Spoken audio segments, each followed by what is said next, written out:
प्रिय दोस्तों, नमस्कार। त्वमेव माता च पिता त्वमेव, त्वमेव बंधु सखा तुम। ये आपने ज़रूर सुना होगा। ये बड़ा प्रसिद्ध श्लोक है और सबसे बड़ी बात कि ये परमात्मा की, ईश्वर की और अस्तित्व की, सब कुछ आपका जो है वो अस्तित्व ही है, सब कुछ परमात्मा ही है। ऐसा श्लोक के माध्यम से पूरा गायन किया गया है, इसलिए हम इस पर बात करेंगे। उससे पहले अगर आप चैनल पर नए हो तो सब्सक्राइब भी करें, वीडियोस को लाइक भी करें, जो पसंद आए उस वीडियोस को ज़्यादा से ज़्यादा शेयर ज़रूर करें। हम चलते हैं अपनी वीडियो की तरफ।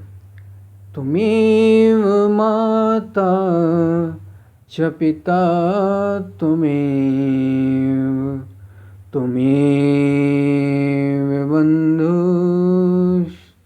सखा त्वमेव, त्वमेव विद्या द्रविणं त्वमेव, त्वमेव सर्वं मम देव देव। त्वमेव माता च पिता त्वमेव, ये श्लोक जो है गांधारी पांडव गीता में सुनने में आता है। मतलब ऐसे अब हर श्लोक के बारे में अलग अलग बातें कही जाती हैं। आदि शंकराचार्य ने भी इसका उल्लेख किया है और पांडव गीता में गांधारी भगवान श्री कृष्ण के प्रति ऐसा आप जब नेट पर भी और जगह जगह पर देखेंगे तो नेट पर ज़्यादातर और शास्त्रों में आपको मिलेगा कि गांधारी भगवान श्री कृष्ण को संबोधित करते हुए कह रही कि तुम ही माता हो, तुम ही पिता हो, तुम ही बंधु हो, तुम ही सखा हो। ये एक तरीके से परमात्मा को पूरी तरीके से समर्पित और परमात्मा की पूर्ण अभिव्यक्ति की गई है। यानी आप ये गुरुओं के द्वारा, हमारे महापुरुषों के द्वारा भी इस श्लोक को बारे से मैंने आपको बताया, आदि शंकराचार्य ने, और समय समय पर आपको ये सुनने ज़रूर मिलेगा। ये बड़ा शक्तिशाली श्लोक है, बड़ा शक्तिशाली है। इसका अर्थ उतना ही ज़्यादा शक्तिशाली। त्वमेव माता च पिता त्वमेव, इसमें अस्तित्व को, जो सत्य है, जो परमात्मा है, उसको ही सब कुछ कह दिया। क्या कह दिया कि त्वमेव माता च पिता त्वमेव, तुम ही हो माता, तुम ही पिता हो। यानी जन्म हमारा तुमसे ही हुआ है, एक तरीके से ये कहा जा रहा है। माता पिता तुम ही हो का मतलब क्या? माता पिता से हमारा जन्म हुआ है, तो माता पिता तुम ही हो।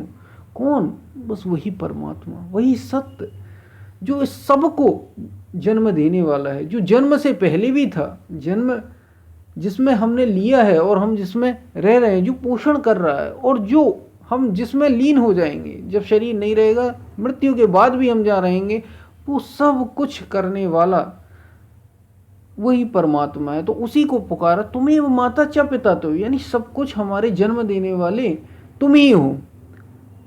तुम्हें हो माता च पिता तुम्हें हो, तुम्हें हो बंधु सखा तुम्हें, तुम ही मेरे भाई हो, तुम ही मेरे भाई बहन जो बंधु होते हैं वो हो, तुम ही सखा हो, तुम ही हमारे मित्र हो, और कोई नहीं है। यानी सब कुछ परमात्मा को एक तरीके से कहा जा रहा है। और इतना ही नहीं, फिर आगे श्लोक कहता तुम ही विद्या द्रविणम तुम्हें, तुम ही मेरी विद्या, यानी जो मैं विद्या अर्जित कर रहा हूँ, जो अब विद्या केवल एक ही नहीं होती कि आपने पढ़ाई कर ली, अलग अलग प्रकार की विद्या, जैसे कोई इंजीनियर है, कोई डॉक्टर है, कोई कलेक्टर है, कोई प्रधानमंत्री है, कोई पॉलिटिशियन है, कोई क्रिकेटर है।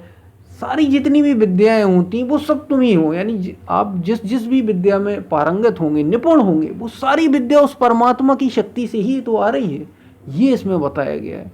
और द्रविणम तुम ही धन हो, यानी एक परमात्मा को अगर आप पा जाएंगे तो सब कुछ ये सब मिल जाएगा। माता भी, माता का जैसे ममत्व होता है वो परमात्मा से मिलता है, पिता का जो आश्रय होता है वो परमात्मा से मिलता है, जो मित्र का सहारा सहयोग होता है वो परमात्मा से मिलता है। यानी सब कुछ देने वाला है परमात्मा। तो हम क्यों ना उसको पकड़ कर रखें। जैसे अलग अलग आपने देखा, हमारे प्रहलाद ने, मीरा ने, तुलसी ने, रैदास ने, कबीर ने, जिन जिन जिन महापुरुषों ने पकड़ा उस परमात्मा को ही तो पकड़ा, सब कुछ माना उनने। फिर जैसे श्री रामकृष्ण परमहंस ने माना, तो सब कुछ वही है। कुल मिलाकर ये कह रहा है तुम्हें सर्वम मम देव, तुम्हें विद्या द्रविणम, तुम्हें सर्वम मम देव, सभी प्रकार की देवी देवता। जैसे भारतीय संस्कृति में, हिंदू धर्म में, सनातन में तो नहीं कहेंगे, हिंदू धर्म में ऐसी मान्यता कर दी गई कि 33 करोड़ देवी देवता है। 33 करोड़ देवी देवता, तो सारे देव एक साथ किसमें है? एक परमात्मा में। और वो कहाँ है? वो कहीं बाहर नहीं है, वो भीतर ही बैठा है। हर घट मेरा साइया सुनी सेज न कोई। संत कबीर तो इसको कह ही रहे हैं कि हर घट है। वो ऐसा नहीं है कि कोई मेरे ही घट में बैठा है, या ऐसा नहीं कि किसी बाहर मूर्ति में ही है, किसी बाहर ग्रंथ में ही है। है तो सब जगह। हर घट मेरा साइया सुनी सेज कोई नहीं है। लेकिन बलिहारी उस घट की, वो घट बलिहारी है, यानी उस घट को सत सत नमन है जा घट प्रकट हो, जहाँ वो प्रकट हो जाता है। जिसने उसे पा लिया है, जिसने उसे खोज लिया है, जिसने उसे पहचान लिया है, जो उसे जान गया है, वो घट यानी वो हृदय सबसे शक्तिशाली है, सबसे पवित्र है, वही नमन करने योग्य है। इसलिए परमात्मा को ही सब कुछ कहा गया। बड़ा शक्तिशाली श्लोक है। एक बार हम फिर इसको दोहराएंगे और उसके बाद वीडियो समाप्त करेंगे।